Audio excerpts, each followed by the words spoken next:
Tired of dry, flaky skin?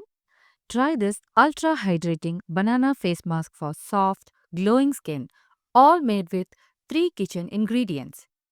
Take 2 tablespoons of ripe banana puree. Don't worry if the banana puree turns dark. It's completely natural and still effective.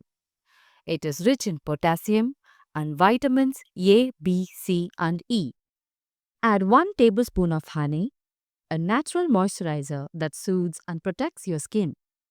Then pour in 1 tablespoon of milk.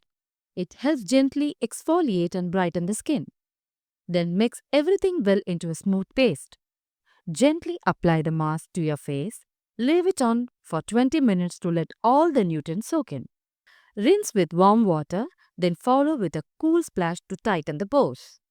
This banana milk and honey mask hydrates, nourishes and supports collagen production, perfect for dry or aging skin. For more natural skincare tips, like, share and subscribe to our Derma Glowup channel.